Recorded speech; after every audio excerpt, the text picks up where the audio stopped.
El propósito de la lección de esta semana es mostrar que el enemigo nunca está satisfecho cuando pierde una batalla y hará todo lo que pueda para llevar al pueblo de Dios a la destrucción espiritual, moral y física. El tema de nuestro estudio esta semana empieza con el capítulo 25 del libro de los Números. Es un capítulo triste, de esos que uno no quisiera recordar más, de esos que quisiera borrar para siempre de la historia y de la memoria. Veamos, Balaam no había podido maldecir al pueblo de Dios, pero sabía cómo contaminarlo y llevarlo al pecado, de modo que Dios le retirase su bendición. A final de cuentas, él no los había podido maldecir, pero si Dios les retiraba su bendición, sería la misma cosa, y él habría cumplido con lo que Balac deseaba, derrotar al pueblo de Dios. Por eso Balaam sugirió a Balac que los moabitas y los madianitas se reuniesen para hacer una grande fiesta religiosa en homenaje a Baal y que invitasen a los israelitas a participar. Claro que la fiesta involucraría idolatría e inmoralidad y sería una transgresión abierta de la ley de Dios. Pero eso solo estaba escrito en las entrelíneas. Aparentemente la invitación era una invitación inocente de camaradería. Balaam sabía que los moabitas eran parientes de los israelitas y los madianitas eran aliados de los moabitas. Y no habría motivo para que Israel no quisiese cultivar una política de buena vecindad. ¿Te das cuenta de su estrategia? Lo que no había podido hacer maldiciendo, lo lograría invitando a los israelitas a divertirse, entre comillas, en Baal peor. Esta es la primera vez que en la Biblia se menciona a Israel adorando a Baal, pero ciertamente no sería la última. Baal era el principal de los dioses cananeos y responsable por las lluvias y por la fertilidad.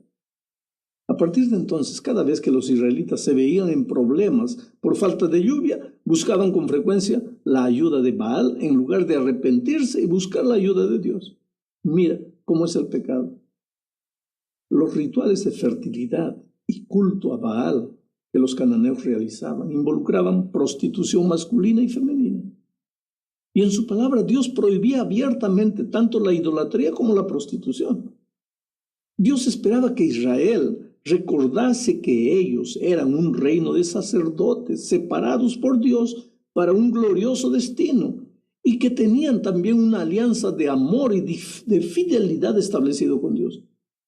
Pero parece que nada de eso les ayudó, porque el relato cuenta que el pueblo se entregó a la idolatría y a la inmoralidad. Los tres elementos que estuvieron presentes en la caída de Israel fueron sexo, adoración y comida. Tres cosas buenas. No hay nada de malo en ellas. Dios creó al ser humano con facultades sexuales para que fuese un factor de felicidad. La adoración, cuando bien orientada, es el reconocimiento y gratitud que Dios recibe. Y la comida es una necesidad básica del hombre. Es parte del ser perfecto que Dios creó. El problema es cuando estas cosas son desviadas de su propósito original y el ser humano empieza a vivir en función del sexo o de la comida, o entonces empieza a desvirtuar la verdadera adoración y orientarla hacia objetivos errados. El relato de la caída brutal del pueblo de Israel empieza de manera corta pero significativa. Números 25:1 dice: moraba Israel en Sitín y el pueblo empezó a fornicar con las hijas de Moab. Moraba. ¿Por qué moraba? ¿Se habían olvidado que cuando salieron de Egipto no fue para morar en el camino? Ellos habían salido de la esclavitud rumbo a la tierra de Canaán. Canaán era la meta final y también la promesa divina. Eso jamás debería haber sido olvidado. El camino era solo el camino, no era para morar allí. Pero cuando nos olvidamos que estamos en esta tierra circunstancialmente, solo mientras avanzamos hacia nuestro hogar eterno, nos metemos en problemas. Y fue lo que le sucedió al pueblo de Israel. El hecho de que había logrado la victoria en 3 guerras le hizo pensar que la batalla estaba ganada y se acomodaron. ¿Crees crees tú que porque te fue bien en la vida, porque tienes una buena casa, un buen automóvil, algún dinero invertido, esta tierra es tu destino final? Cuidado, querido. Falta poco para entrar a la tierra prometida y sería triste que mueras en la frontera. La segunda parte de la lección nos lleva a considerar lo que había por tras de la cortina. No era solo el hecho de que los israelitas fornicaron y adoraron falsos dioses. Eso es lo que se ve, pero la verdadera guerra está en los bastidores. Oh, querido, hay una guerra silenciosa entre Cristo y Satanás. Esa guerra empezó en el cielo, donde Lucifer fue derrotado. Entonces la guerra se vino a esta tierra. Pero el campo de batalla es el corazón del ser humano. El diablo va a hacer lo que pueda y lo que no pueda para desviarte del plan que Dios tiene para ti. Va a usar todas las armas. Si fracasa de un modo, va a atacar de otro modo, hasta lograr lo que busca. Mira lo que dice el espíritu de profecía con respecto a Israel. Por consejo de Balán, el rey de Moab decidió celebrar una gran fiesta en honor de sus dioses. Y secretamente se concertó que Balán indujera a los israelitas a asistir. Ellos le consideraban profeta de Dios y no le fue difícil alcanzar su fin. Gran parte del pueblo se reunió con él para asistir a las festividades. Se aventuraron a pisar terreno prohibido y se enredaron en los lazos de Satanás. Hechizados por la música y el baile y seducidos por la hermosura de las mujeres paganas, desecharon su lealtad a Jehová. Mientras participaban en la alegría y en los festines, el consumo de vino ofuscó sus sentidos y quebrantó las vallas del dominio propio. Predominó la pasión en absoluto y, habiendo contaminado su conciencia por la lascivia, se dejaron persuadir a postrarse ante los ídolos. Ofrecieron sacrificios en los altares paganos y participaron en los ritos más degradantes. No tardó el veneno en difundirse por todo el campamento de Israel como una infección mortal. Los que habían vencido a sus enemigos en batalla fueron vencidos por los ardiles de mujeres paganas. La gente parecía atontada. Los jefes y hombres principales fueron los primeros en violar la ley y fueron tantos los culpables que la apostasía se hizo nacional. Patriarcas y Profetas, página 485. Pero hay algo más. En el libro de Apocalipsis, en el mensaje a la iglesia de Pérgamo, encontramos una referencia a la doctrina de Balaam. ¿A qué se refiere esto? La doctrina de Balaam es la filosofía de vida que te enseña que no hay nada de malo en adaptarse a la manera de vivir del mundo. La doctrina de Balaam es el secularismo insidioso que disimuladamente va entrando en medio del pueblo de Dios. El espíritu de profecía habla del peligro de enredarse en las telarañas de la desintegración espiritual sin percibir. La licencia fue el crimen que atrajo los castigos de Dios sobre Israel. La audacia de las mujeres para enredar las almas no terminó en Baal peor. A pesar del castigo que vino sobre los pecadores de Israel, el mismo crimen se repitió varias veces. Satanás trabajó diligentemente buscando la ruina completa de Israel. Esos hombres valientes que nunca habían vacilado en la batalla no protegieron sus almas para resistir la tentación de complacer sus pasiones más bajas. Primeramente mancharon su conciencia con la lujuria y luego se apartaron de Dios aún más mediante la idolatría, mostrando de esta forma desprecio por el Dios de Israel. Cerca del fin de la historia de este mundo, Satanás trabajará con todos sus poderes de la misma manera y con las mismas armas que usó para tentar al antiguo Israel antes de que entrara en la tierra prometida.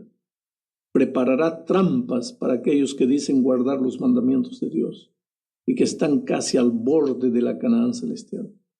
Usará sus poderes a fin de atrapar las almas y hacer caer al pueblo profeso de Dios en sus puntos más débiles. Eso está en un artículo de la Review and Herald del 17 de mayo de 1887.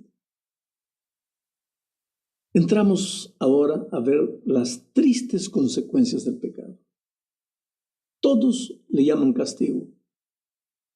Yo no veo a Dios como un ser que se deleita en castigar. Lo que el ser humano llama castigo nada más es que la consecuencia natural de su pecado. Porque, querido, Dios es vida. El que se separa de la vida ya está muerto. Más tarde o más temprano deja de respirar, pero a partir del momento que se separó de Dios ya está muerto. Y eso fue lo que sucedió con Israel. Lo que los hombres llaman castigo divino era simplemente la consecuencia de haber escogido el camino de la muerte. Ellos sabían que la destrucción se acercaba, sabían que la paga del pecado era la muerte, y Dios había ahora ordenado que cada tribu ahorcase a los que se habían contaminado. Y el pueblo empezó a llorar y a suplicar perdón. ¿Cómo quitar la vida de mi hermano, por más pecador que sea? ¿Cómo quitar la vida de mi hijo, de mi padre, por más que haya pecado? En este momento, el pueblo de Israel, de alguna manera, así vaga, entendió el dolor del padre al ver morir a su propio hijo para salvar a la humanidad. Pero ahora vamos a la penúltima parte de la lección. En medio del dolor del pueblo, llega un atrevido con una mujer madianita y a la vista de todo el pueblo entra a su carpa con ella. ¿Puedes creer una cosa de esas?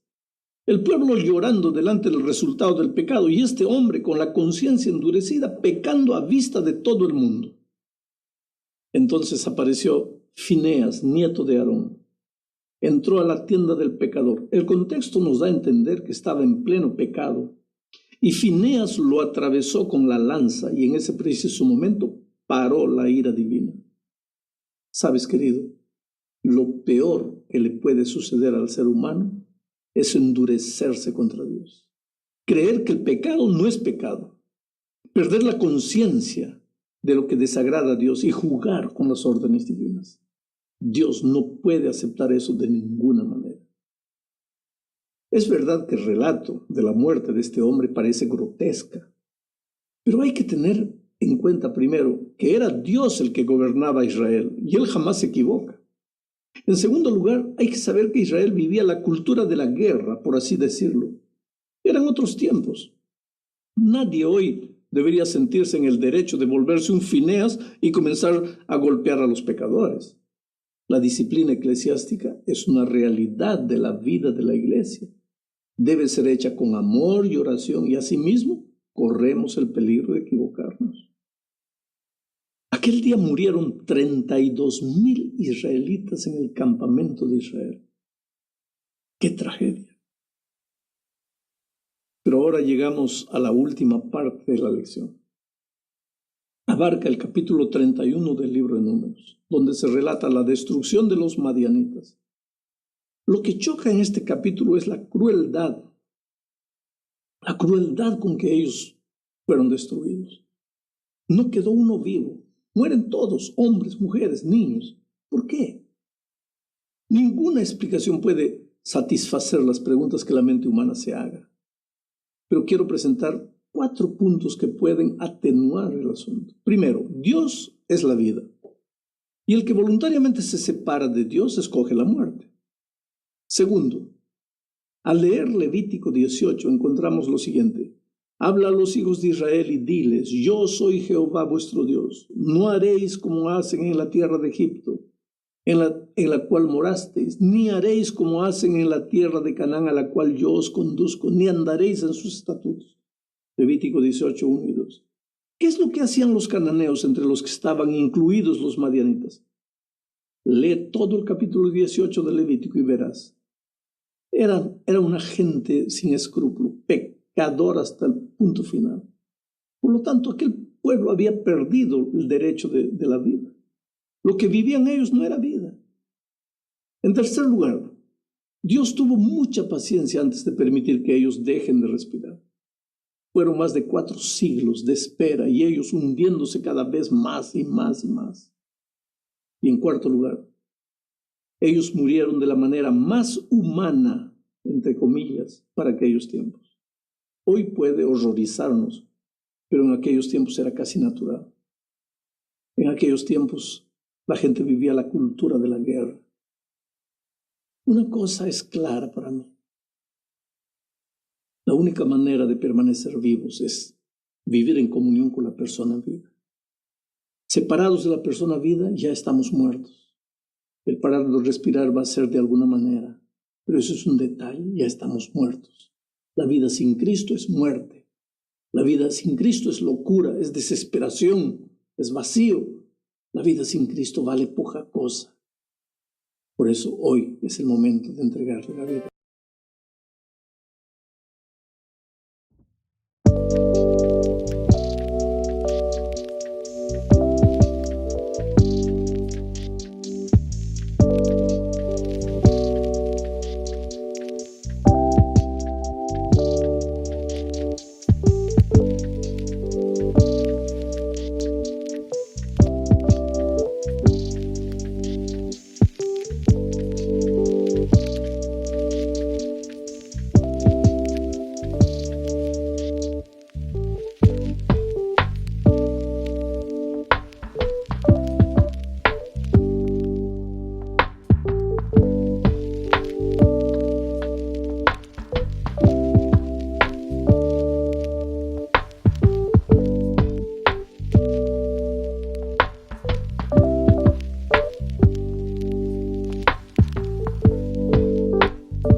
Shadows where silence breaks, the echoes of lost dreams awake. Fields once green, now stained with sorrow. Hope fades into a dark tomorrow. But we rise, we stand tall. In the face of the storm, we won't fall. With every tear, with every fight, we'll find a way to bring back the lights. Whispers of peace in the chaos of night. Fading stars will search for the light. Voices unite, hearts intertwine. Together we'll heal what was left behind. But we